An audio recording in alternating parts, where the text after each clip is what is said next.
A raccoon doesn't need many reasons to come back to your home. It needs one. One night, one reward.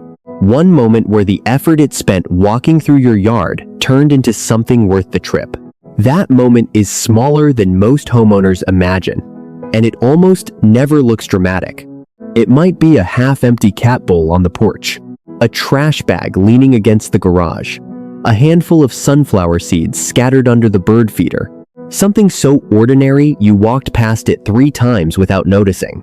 But the raccoon noticed, and the decision it makes after that small reward is the part most people miss entirely. Most homeowners think of raccoon visits as random. The animal wanders through, sniffs around, and either finds something or it doesn't. If it shows up again, it must be coincidence. If it shows up a 3rd time, maybe it lives nearby. That's not quite how it works. What actually happens based on how wildlife managers describe urban raccoon behavior is closer to a quiet update in the animal's mental map of the neighborhood. A route, a stop, a reliable place worth checking again. The first visit isn't really the problem. The first reward is. And once you understand that, once you can see your own porch, the way a raccoon might read it, the whole picture of why is this happening to my house starts to make sense. A raccoon moving through a neighborhood at night is doing something simple. It's looking for value, food, water, shelter, a safe path, a quiet block. It will check dozens of yards in a single night. Most of them will give it nothing: a closed trash can, a locked shed, a dog barking through a window, a motion light that snaps on at the worst possible second. Those yards get filed away as not worth the effort. But the one yard that gives it something, even something small, gets filed differently. Urban wildlife observers often describe this as reward-based route learning.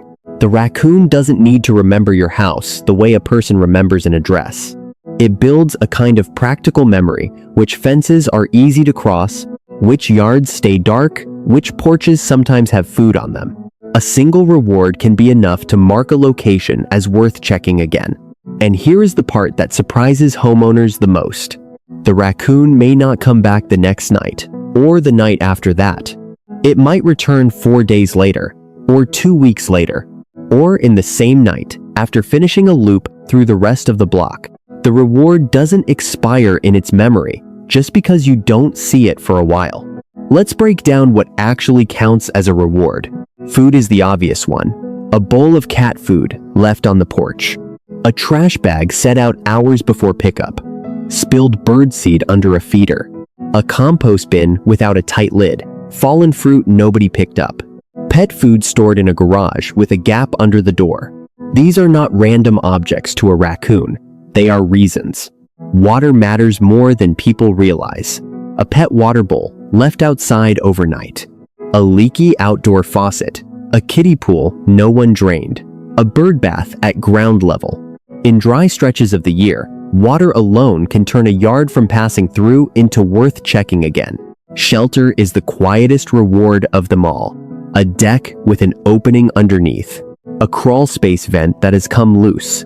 A shed with a gap near the foundation. A pile of brush along the fence line. These don't have to be obvious. A raccoon doesn't need a welcome mat.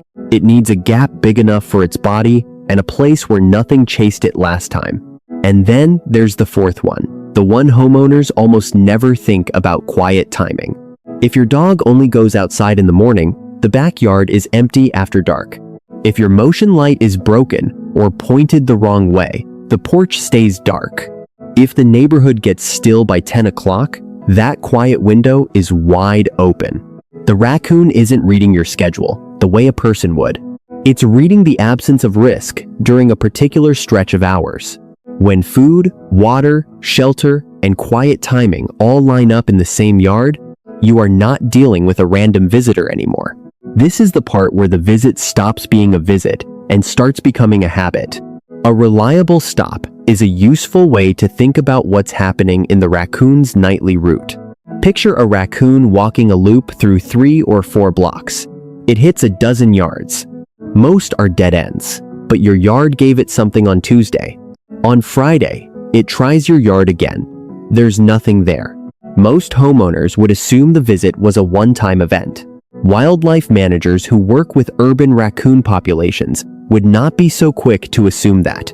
A raccoon doesn't need a reward every single visit to keep a stop in rotation. It needs enough rewards, often enough, to make the detour worth it. 1 out of 3 visits is plenty. 1 out of 5 can still be plenty. This is why people get confused when they say, "I cleaned up the trash one night and the raccoon still came back." Of course it came back. The memory of the earlier reward is still active. It's testing whether the reward returned. What turns your home into a reliable stop is not the size of the reward, it's the pattern. Something is sometimes there. The yard is sometimes quiet. The deck is sometimes accessible. The trash is sometimes loose. Sometimes is enough. And the longer that pattern holds, the harder it becomes to break, because by then, the raccoon has rehearsed the route. It has crossed the fence in the same spot a dozen times. It has approached the porch from the same angle. It has learned where the dog isn't. This is also when other raccoons may start showing up. A juvenile from the same family. A male moving through during mating season. Your yard becomes a known location in a wider local network. You didn't invite any of this. You just had a few small rewards lined up at the same time. Here is where most homeowners go in the wrong direction. When they realize a raccoon is coming back, the instinct is to chase it off. Bang on a window, spray a hose, stand on the porch and shout. And for that night, it works. The raccoon leaves. The problem is, the raccoon will almost certainly come back. Not because it's defiant, because the reward is still there. The cat food is still on the porch. The trash bag is still by the garage. The seed is still under the feeder. The crawlspace vent is still loose. Chasing the animal off without removing the reward is like turning off a porch light and leaving the door open. You changed one variable. The rest of the invitation is still standing. This is why humane wildlife control professionals often focus less on scaring raccoons and more on removing what brought them in the first place. Bring pet food indoors before dark. Store trash in bins with secure lids or inside the garage until pickup morning. Rake up fallen seed under feeders or take the feeders down for a stretch of nights. Drain standing water at night. Walk the perimeter of the house with a flashlight and look for gaps around decks, crawl space vents, and the lower edges of soffits. Blocking access works better when nothing inside is worth reaching anyway. And here is the practical truth that doesn't show up in deterrent ads. Once the rewards are gone, consistently gone, not just gone for one night, your yard slowly drops down the raccoon's priority list. It might still pass through sometimes. It might still check. But the value is gone, and over time, the visits get shorter, less frequent, and eventually unremarkable. That doesn't happen in one night. It rarely happens in 1 week, but it does happen. If you ever notice a raccoon out during the day acting disoriented, slow, unsteady, drooling, unusually unafraid of people, or aggressive without clear reason, that is a different situation. That is when you stop trying to solve it yourself. Keep children and pets inside. Don't approach it, corner it, or try to move it. Call your local animal control or wildlife authority and let trained people handle it. The same goes for any raccoon that seems trapped inside a garage, crawl space, or attic. Especially in spring, when there may be young involved. Distance, in those moments, is not an overreaction. It's the right call. The moment a raccoon decides your home is worth coming back to is quieter than most homeowners expect. It isn't loud. It isn't dramatic. It isn't a confrontation. It's a small reward on a single night, filed away into a mental map of the neighborhood and quietly weighed against every other yard on the block.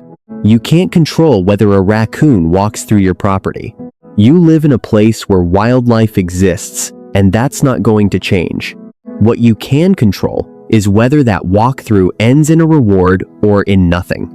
A yard with nothing to offer is a yard that slowly gets crossed off the rotation. Not on the first night, not loudly, but eventually.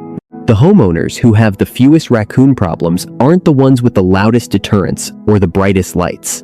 They're the ones who quietly removed the rewards before the raccoon ever decided their address was worth a second visit. Tonight, around dusk, before it gets fully dark, walk a slow loop around your house. Don't look for the raccoon. Look at your yard the way it might. Is there a pet bowl still out? A trash bag waiting by the garage door? Seed under the feeder? Water in a bowl no one drained? A vent that doesn't sit right? A gap under the deck? Then ask the only question that really matters before the sun finishes setting. If a raccoon walked through here tonight, what would reward it? Answer that honestly, fix the 1 or 2 things you can fix before bed, and you have already changed something the raccoon will notice the next time it passes through.